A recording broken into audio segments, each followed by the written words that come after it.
और देखिए चिराग पासवान जो एनडीए फोल्ड में है, अभी तक चिराग पासवान की मीटिंग और सभा नहीं हो सकी वहाँ इमामगंज में। यह सबसे बड़ी बात है कि इमामगंज में चिराग पासवान की मीटिंग नहीं हुई। लेकिन चिराग पासवान एक अपने पार्टी का एक चेहरा है, तो जब चेहरा नहीं टर्न अप होगा तो निश्चित रूप से उनके समाज का जो वोट है वह इधर उधर होता हुआ दिखाई पड़ेगा। नमस्कार, बिहार तक देख रहे हैं आप। मैं हूं आपके साथ अनिकेत कुमार। देखिए, बिहार में 4 सीटों पर उपचुनाव हो रहे हैं। उनमें से एक सीट इमामगंज की सीट है, जहां से जीतन राम मांझी चुनाव जीतते रहे हैं।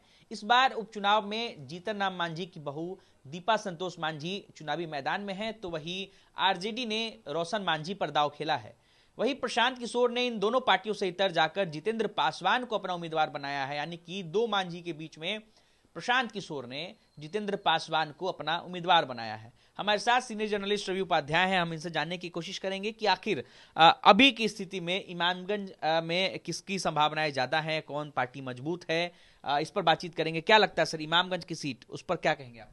देखिए, जो बिहार में 4 सीट पर जो उपचुनाव हो रहे हैं, बेलागंज, रामगढ़, तरारी और इमामगंज, तो इसमें से यह जो इमामगंज की सीट है यह आपको एनडीए ब्लॉक की सीट है, ये बात समझना पड़ेगा। और यह जीतन राम मांझी का यह दुर्ग है। जो कैंडिडेट हैं दीपा मांझी, जो जीतन राम मांझी की जो पुत्र वधू हैं, और संतोष सुमन जो नीतीश कैबिनेट में मिनिस्टर हैं, उनकी वह पत्नी है। तो इस लिहाज से यह सीट पर सबकी निगाहें हैं, और यह सीट हॉट सीट को हम कहें तो एक तरह से अतिशयोक्ति नहीं होगी। यह बहुत यहाँ पर आपको उतार चढ़ाव लगातार देखने को मिल रहा है, क्योंकि प्रशांत किशोर ने यहाँ से जितेंद्र पासवान जो चिकित्सक हैं, ग्रामीण चिकित्सक कह लीजिए, बच्चों का वह इलाज करते हैं, तो इस लिहाज से गांव में आप अगर यदि आप चिकित्सक हैं तो उनकी पहुंच और उनकी चमक कहां तक होगी यह समझा जा सकता है। क्योंकि आपको शहर में तो चिकित्सक मिल जाएंगे, लेकिन ग्रामीण इलाके में रात बिरात देर सुबेरे आपको चिकित्सक नहीं मिलते हैं। तो यह बच्चे के चिकित्सक हैं। तो जन सुराज ने यहाँ पर एक अलग शत्रुप का खेल दिया है जितेंद्र पासवान को। और वहां पर देखिए आरजेडी ने भी रोशन कुमार मांझी उर्फ राजेश मांझी को उम्मीदवार बनाया। यह भी मजबूत पहलवान है। यह कोई पहली बार मैदान में नहीं है, यह पहले भी चुनाव लड़े हैं, और यह मजबूत इनकी उपस्थिति रही है इमामगंज में क्षेत्र में। तो ऐसे में देखिए तमाम राजनीतिक दल के नेता, माने जेडीयू की ओर से, एनडीए फोल्ड से देखिए जीतन राम मांझी तो लगे ही हुए हैं। आपको नीतीश कुमार वहां पर बैटिंग बॉलिंग करते हैं। तमाम इमामगंज में तमाम जेडीयू के बड़े और कद्दावर नेताओं की वहां पर ये हो चुकी है एंट्री।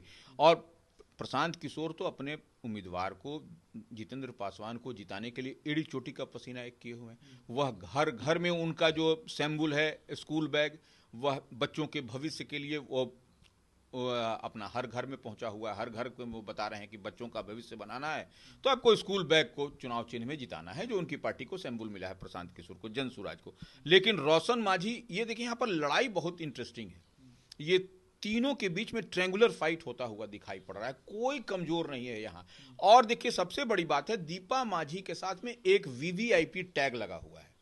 और वीवीआईपी टैग का मतलब हो गया कि यह सीट आप कैसे अपने इसको रिटेन कर पाइएगा, बचा पाइएगा, अपने झोली में एनडीए बरकरार रखेगा, यह एक बड़ी चुनौती निश्चित रूप से दिखाई पड़ रही है। और जो समीकरण तेजी से वहां बदल रहे हैं, क्योंकि आज ही अंतिम दिन है प्रचार प्रसार का। तो ऐसे में अब जो है सो आपको 13 तारीख को जब वोट होगा उससे पहले और देखिए चिराग पासवान जो एनडीए फोल्ड में है, अभी तक चिराग पासवान की मीटिंग और सभा नहीं हो सकी है वहां इमामगंज में। यह सबसे बड़ी बात है कि इमामगंज में चिराग पासवान की मीटिंग नहीं हुई। क्योंकि देखिए यह कहीं ना कहीं पॉलिटिकल कॉरिडोर में इस बात की चर्चा बहुत जोरों से होती है कि कई मसलों पर एनडीए फोल्ड में घटक दल में रहते हुए भी आपको चिराग पासवान और जीतन राम मांझी एक दूसरे के से इत्तेफाक नहीं रखते। दोनों के बयान आपको देखिएगा कि आपको इधर उधर होता हुआ दिखाई पड़ेगा। तो इस लिहाज से चिराग पासवान वहां पर नहीं गए। और देखिए जितेंद्र पासवान जो जनसुराज के उम्मीदवार हैं वह पासवान समाज से ही हैं। तो इस लिहाज से चिराग पासवान का वहां नहीं जाना कहीं ना कहीं निश्चित रूप से पासवान समाज उनकी ओर देख रहा है और समझ रहा है कि क्या मसला है, क्या मामला है। तो ऐसे में निश्चित रूप से यहाँ पर पेंच आपको इमामगंज में फंसता हुआ दिखाई पड़ रहा है। मतलब मांझी को नुकसान हो सकता है चिराग के प्रचार न करने से। देखिए एनडीए के तमाम अलायंस पार्टनर जब तक नहीं रहेंगे, और लड़ाई बहुत नेक टू नेक है, विधानसभा का चुनाव है, इस बात को समझना पड़ेगा, यह लोकसभा का चुनाव नहीं है।